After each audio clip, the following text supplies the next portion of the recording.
Hey guys, and welcome to another episode of Let's Play Dual Destinies. Last we left off, we were talking about how Athena Sykes is the culprit of the murder of her mother, and Edgeworth is about to, prove that, Athena was doing it and stuff like that. Oh god. This is what happens when I have to do two different recordings, because then I can't remember what we did the last time in Dual Destinies. But yes, Edgeworth is saying terrible things right now. Because Edgeworth is Edgeworth. Oops, that's not what I want to do. I was trying to get my stylus. What? At the end of the day, we mustn't forget that this witness is still a machine. Being a robot, its understanding and capacity to express itself are limited. Alright, we were interrogating Ponko. So what are you suggesting? The witness's statements needs to be interpreted. For example, the terms hugged and then later fell down. Adults don't usually fall down after being hugged by a child. They don't, but... Yes, what this witness's statements are telling us is... that the defendant stabbed the victim with the murder weapon, during this moment. Sorry, volume is really loud, don't mind... Let me just put this down a little bit. There we go. What? What?! Rubble. That's still too loud. Okay. Before Miss Sykes hugged Dr. Sykes, did the two of them converse? Yes, they did. They spoke to each other very loudly, but I don't know what they said. Athena is usually so quiet, so I was surprised. Spoke very loudly. We can interpret this to mean they argued. I see. Murder after a heated argument, and then the victim fell down. I agree that this does sound like a reasonable interpretation. However, Ponko doesn't seem to remember anything that happened after that. When I am recharging, I go into sleep mode. But I remember everything before that. I have a very good memory. You may as well admit defeat now, Wright. A cross-examination would be useless. Don't be ridiculous. A cross-examination is never useless. Until now, think about it. Robots don't lie. This robot is both an important witness and valuable evidence at the same time. Nevertheless, I will have my cross-examination. Oops, no, don't make the woo sound with Wright. I see you haven't changed. You never will want to worry about wasting time. Very well, even if it may be a waste of time, you may proceed, Mr. Wright. I'll show you both just how fruitful any cross-examination can be. Okay, so we are pressing on the statement about Mommy Menace falling down.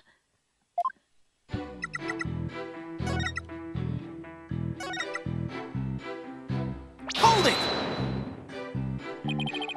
I don't want to delve too deeply here, but... could you tell us how the victim appeared and acted at this moment? Mommy Menace was very surprised when she was hugged. I heard her heart pound. Her heart? Mr. Wright, have you forgotten about this document we found in the robotics lab? Oh, that's still loud. I wish there was a volume control in Professor Layton vs. Phoenix, right, where I could just lower the sound of the music. There we go. These robots have a heartbeat detection system. Now that he mentions it, I do remember reading something like that there. They detect the presence of people by the sound of their heartbeats. But wait a minute, that means if Dr. Sykes really did die at this moment. Ponko, how was Dr. Sykes after she fell down? Could you still hear the sound of her heartbeat? Let's see. The moment she fell, her heart was pounding. After that, I don't know. I started recharging just then. Of all the unlucky timing, if you had heard anything after that, it could have possibly proved that the hug wasn't actually the moment of the murder. I'm very sorry. I'm afraid I don't know. I'm very sorry. The robot is designed to go into sleep mode automatically, so it can't be helped. But it does appear it detected an increased heart rate at the moment of the stabbing. After Mommy Menace's heart After Mommy Menace's heart started pounding in surprise, she fell by the window. It was the round window on the workbench side of the room. The workbench, huh? Well, that's not where we found her. Ponko must be talking about that table to the right of where that giant robot is now. Is there something critical in Ponko's statement just now? There is something. Your Honor, I believe this statement is critical. I'd like it added to her testimony. Very well. Ponko, could you please add that statement to your testimony? That's a good little girl.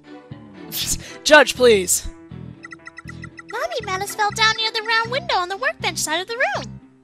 Okay, that's strange considering... Where is that picture? The 7-year-old... Objection! There we go.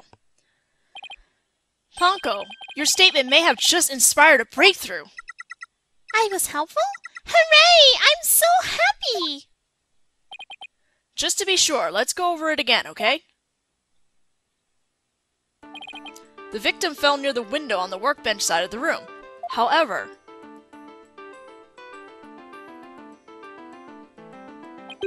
her body was discovered on the operating table. But the operating table and the workbench are two different locations. Exactly, Your Honor. We've just learned a new crucial fact. What could explain the two very different locations of the body? I'll tell you what. The victim moved. An 11-year-old girl couldn't have moved the heavy body of an adult, so the only explanation is that the victim walked to the operating table herself. In other words, what Ponko observed near the workbench couldn't possibly have been the moment of the murder. Rubble, rubble, rubble. I'm very relieved to hear that. Glad to know that the murder wasn't committed in front of little Ponko here. Really? Yes, as we just heard in the testimony, Miss Sykes hugged her mother, nothing Objection! more.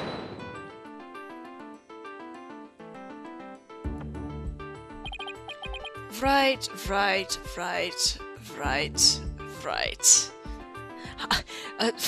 rights. Too many rights. It's been 8 years, but you're still just as green as ever. Green? But I can't recall ever seeing Mr. Wright in anything but a blue suit. Hey, blue is my favorite color. What can I say? Blue is my favorite color too, right? If the defendant couldn't move the body herself, she could have had it moved for her. Moved for her? But Miss Sykes and Dr. Sykes were the only ones there. I agree, since this robot is equipped with the heartbeat detection system, it would have been aware of another person's presence if someone else had been there. We can therefore conclude that the defendant and the victim were the only ones present. Then who do you suggest moved the body? Don't you know it's in the nature of a robot to help people do things? Miss Ponko, allow me to ask you a question. My name is Ponko! Say it with me! Ponko! I believe you said you were cleaning after Dr. Sykes fell down. Did you happen to move something large onto the operating table? Yes, I did! Athena asked me to! Athena asked you to? And what did you move, little Ponko? I don't know. Unless something has an ID tag, I can't tell what it is. An ID tag, you say? Yes, a tag with a barcode on it. We robots scanned them to tell us what a thing is. That paper in the lab did mention something about that. Recognizes people by scanning their spacesuit or uniform jacket ID tag, it said. So, it would appear that Miss Ponko here can't identify what it moved. My name is Ponko! But we humans have the power to imagine what it was, do we not? But that's just speculations, Edgeworth! We do? Well, I do, at the very least. Miss Ponko, on the defendant's command, move the body onto the operating table. Ah! Oh, well. Ponko, did you really move Dr. Sykes' body? This is really important. Isn't there any way you could tell? I don't know. Without an ID tag, I can't tell. Give it up, Wright. If the victim's heart was stopped, the robot's detection system would be useless. Furthermore, Dr. Sykes usually wore her white coat while she was working. Blech. She kept the jacket with her ID tag on it draped over a chair in the robotics lab, and only wore it for special occasions. In other words, the victim wasn't wearing her ID tag at the time. From the robot's point of view, her body was simply just another object. Objection! But Ponko is equipped with a facial recognition system. If she really did move the victim, she would have recognized the body as Dr. Sykes. But she didn't, so that means... Objection! A face can easily be covered with a piece of cloth, a mask, or anything else that for that matter. With her facial features hidden, the robot wouldn't be able to tell it was Dr. Sykes. He's right. To summarize, Miss Sykes stabbed her mother near the workbench, then, using the robot, she moved the body to the table where she removed the sword and was stained in blood. Well, shit. Order! But if that's the case, then I have a question. Why did the defendant move the body to the operating table in the first place? You want a reason. Very well. What? You can't possibly have an explanation. Your emotions blind you to the truth. You could learn a lot from our robot friends. Calm and rational thought will open your eyes to the truth in front of you, Mr. Wright. Now then, do you remember the operating table, one special feature? I believe I read the robots can be assembled and disassembled there, is that right?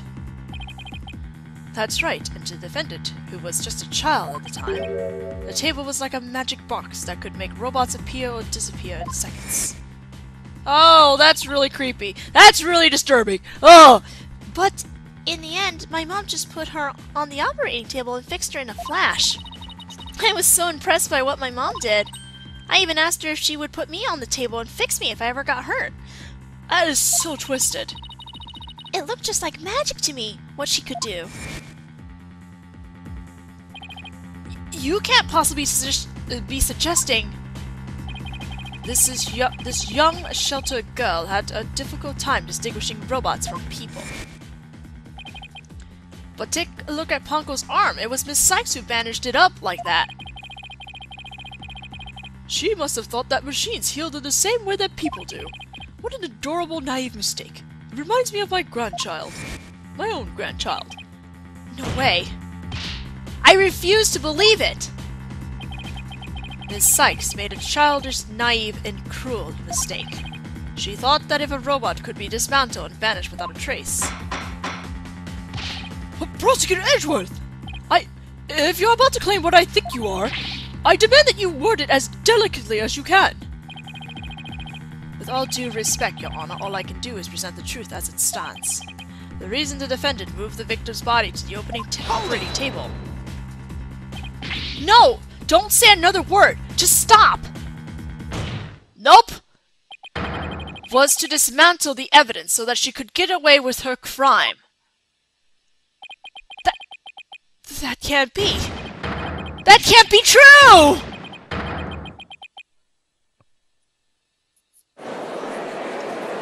Oh, that's really fucked up. Even in Ace Attorney world, that's really fucked up. Order! Order in the court! Order in the court, I say! Edgeworth, she was just a little kid. How can you say such a horrible thing? Horrible? Like I said, you are just as green as ever. I came here today as a prosecutor to seek only the truth. No more, no less. My theory is simply the result of a rational consideration of every possibility. Objection! But dismantling isn't the table's only function. It can make repairs as well. It's conceivable that Miss Sykes moved her mother to the table in order to fix her. I suppose that could be another way of interpreting it. But dismantle or repair, it doesn't matter either way. What do you mean? After murdering her mother, Miss Sykes may have come to her senses.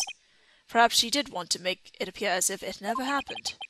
And that's why she tried to repair her mother. Yes, that's one possible explanation. Explanation! Ooh, I am just rolling over my words today! But we mustn't forget the facts of this case. The victim was observed to fall down after being hugged by the defendant, and the body was moved per the defendant's command. These two facts that indicate the defendant's guilt, remain unchanged. This just can't be true. Mr. Wright, do you have any evidence to refute the prosecution's claim? Evidence? Right. Let's see. I can't think of any. I'm afraid I don't have any evidence. Since becoming chief prosecutor, I've learned that truth isn't always pretty. Now accept the truth, Mr. Wright. Your subordinate mother her own mother. Your Honor, the prosecution demands a verdict. The hostages have suffered enough. What a terrible and tragic conclusion. If the defense has no counter-argument, I see no need to further prolong this trial. Edgeworth's argument seems solid enough, but... There's no way Athena could have ever done anything like that. What do I do? There has to be something, but I can't think of a single thing. Objection! I'm gonna guess Blackwell. Yeah! Prosecutor Blackwell! This is quite the farce you are conducting here. I could die from laughter. Prosecutor Blackwell, what are you talking about? What I'm talking about is that your argument is based on an entirely false premise. Go on, we're listening. Could this be the miracle I need? No. But what is Prosecutor Blackwell trying to pull here? 7 years. For 7 long years. This case has been on my mind. Not for an instant did I not think of it. I'm the one who killed my mentor, and don't think you can alter that fact now. Your baldness, I will take this to the stand, and I won't take no for an answer. Of course, Prosecutor Blackwell. Please go ahead. Oh, boy. Great. Now we have to do Blackwell.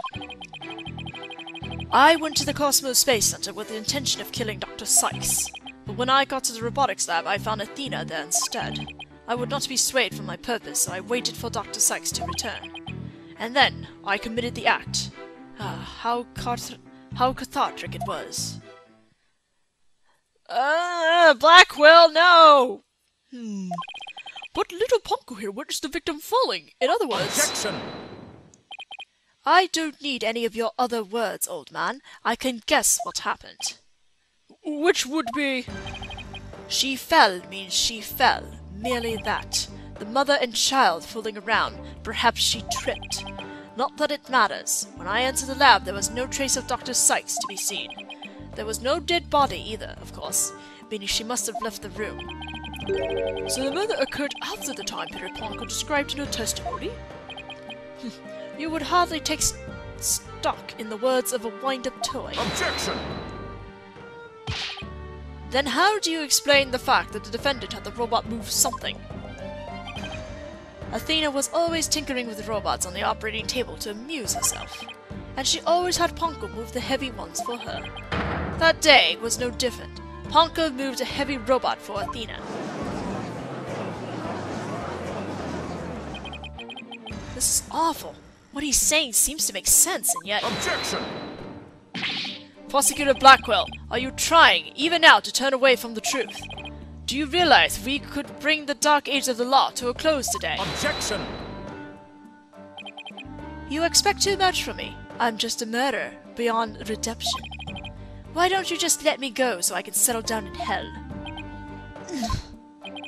Prosecutor Blackwell's execution is tomorrow. If the truth doesn't come out now, it's all over. Are you saying that the little girl and the robot had nothing to do with the murder?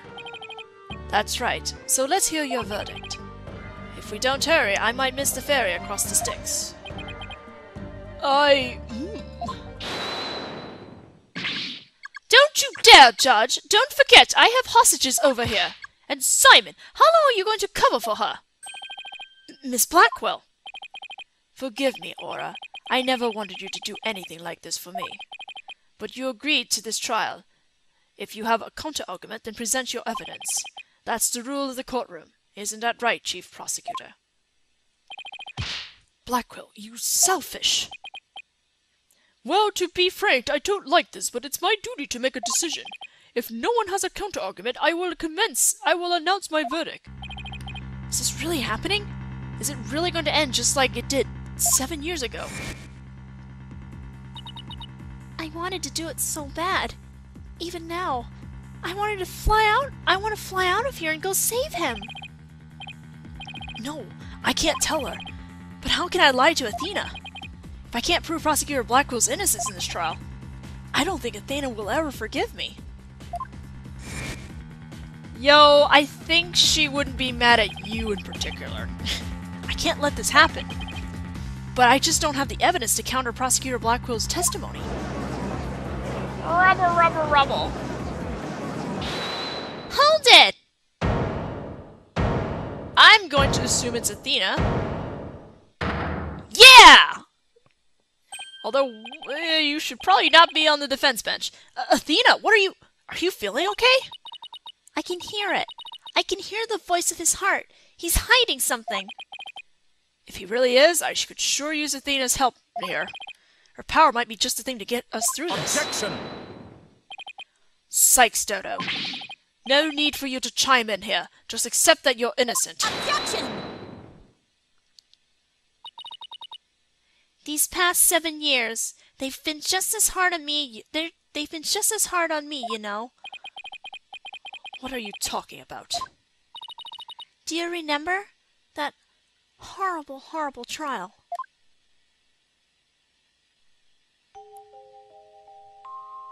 Please! You have to listen to me! He didn't kill her! His heart is screaming that he didn't kill her!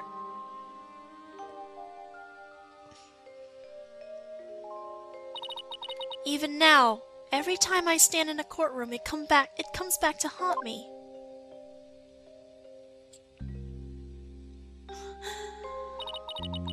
Not being heard, no matter how hard you try, feeling so helpless.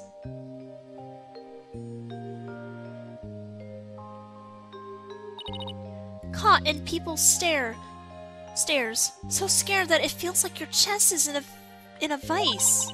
In a vice? I'm terrified of courtrooms. I want to run out of that door even now.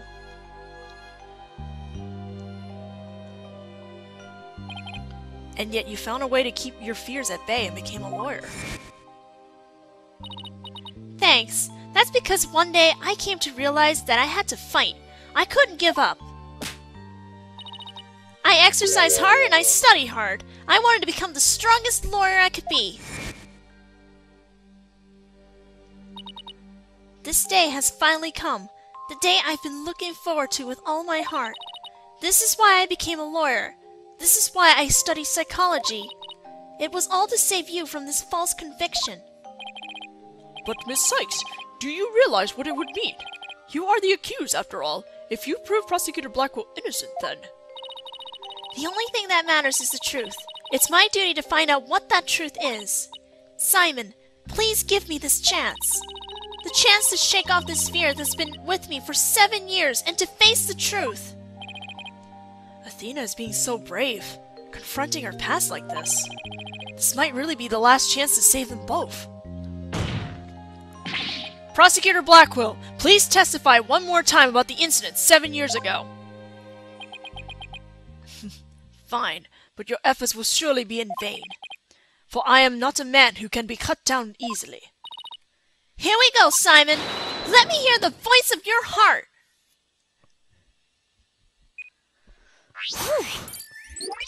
I should have drank some water before I did this. Alright, we are going to hit. Oh my gosh, it's been a while since I've done this, but oh, the pinpoint. So, we're going to pinpoint the statement when he found Athena. Blackwell's really hot when he's young, I'm sorry. Right here, this one. He is happy to see Athena for some reason. So let's, pinpoint that. Got it! This feeling of happiness. Even though the person you were looking for wasn't there, you felt happy. Why is that? Simple. When I was looking for Athena and hadn't found her yet, I grew worried. So when I saw her in the robotics lab, I was happily relieved. Merely that. Uh-huh. Just now you said that you went to the Space Center to kill Dr. Sykes, but the first thing you did was look for her daughter instead? I had no intention of harming Athena, so I wanted to confirm that she was safe first. It was just a part of my plan, nothing contradictory about that. Ugh. The second I found an inconsistency, he cuts me down. Simon knows the principles of analytical psychology. There's less noise now, but I don't see any instabilities we can latch onto. I was afraid of that. We'll just have to keep chipping away at him then, bit by bit. Could you update his testimony, Athena? You got it, boss! Alright, next statement. Oh, so cute. I was relieved, swayed from my purpose, so I waited for Dr. Sykes to return. And when she did, I plunged the katana in. Wow, you are really sad. Got it! You should be happier, right? Not even you can falsify your emotions, Prosecutor Blackwell. What? When you said that you killed Dr. Sykes in your testimony, you felt sadness. Why would someone who had laid in wait to kill her be sad at her death? Such an obvious attack. Yes, I felt sadness, but it wasn't for her. I felt sorrow for Athena and her circumstances. Ugh, he can't be talking about that, can he? I was just a convenient subject for her research. Dr. Sykes was so intent on her research, she forced her daughter to undergo experiments. My objective was to save Athena from an obsessive scientist who treated her own daughter like a research project or subject. What? I went to the psychology lab first. That's where I would usually find Athena playing. But that day was different. I heard someone crying in the robotics lab next door. Was Athena being subject to another experiment? I thought as I went to see. Conveniently, Athena had cried herself to sleep, so all I had to do was wait and kill. So that's why he was relieved when he saw Athena. But is this story really true? I'm not sure how much to believe. Mr. Wright? How are you doing, Athena? Still hanging in there? I'm a lot stronger than I look, boss. Now, take a look at this. The noise level actually increased. It went up? I've never seen it done that before. Prosecutor Blackwell is lying somewhere in his testimony. As a matter of fact, he's piling a lie on top of a lie in an attempt to make his claims sound more believable. He's trying even harder to express his true feelings, and that's what's causing the noise. How in the world should I approach this? I can either use evidence-based approach if I can find a contradiction. Otherwise, I should look for an inconsistency in his emotions. There are no flaws in my testimony, and his boldness is prepared to give his verdict. Give up this lost cause, and let the law free me of these chains already. Objection! No. I don't think so. Not while I'm around. Now, contradictory testimony or inconsistent emotions. Which should I tackle first? Let's go with his emotions. Okay, let's look for inconsistent emotions. Got it, boss! But if you want to try looking for a contradictory statement instead, just let me know. I can easily switch over. Alright. I heard crying the next door, of course I was worried. Another update. I hurried over and opened the door to the robotics lab. Then this is where we're going to pinpoint. Why are you so surprised? How odd. Why would you register surprise at opening the door to the lab? Alright, fine. I'll explain if I must. What surprised me was Ponko. That toy figure attacked me. Dr. Sykes knew full well of my plan to rescue Athena, but she couldn't stand guard over her daughter 24 hours a day. So Dr. Sykes had Ponko do it. Man, that's a pile of bullshit. That's right. She ordered Ponko to forcibly remove me on sight. So I slashed Ponko up with a katana that was there in the lab. That rickety old puppet wasn't worthy of that fine blade. Mr. Wright! It's happening again! There's even more noise now! No! Blackwell! Blackwell! No! It's at 100% now! What's going on here? Whenever we find an opening, he covers it with He covers it up with lies. We'll never get rid of the noise at this rate. It's pretty hard to keep telling coherent lies like that. His mind and will really are as sharp and strong as a katana. Alright, what should I tackle first this time? This testimony. I think there might be an inconsistency in Prosecutor Blackwell's testimony. Alright, let's give it a thorough check then. We're gonna give it a thorough check in the next video, because we are at 30 minutes, guys! I am sorry, I'm rolling over all my words today. I don't know what's up with me today. I probably just needed something to drink before I started this. But, yeah. Anyway, like I said, to be continued. I'll see you guys in the next video.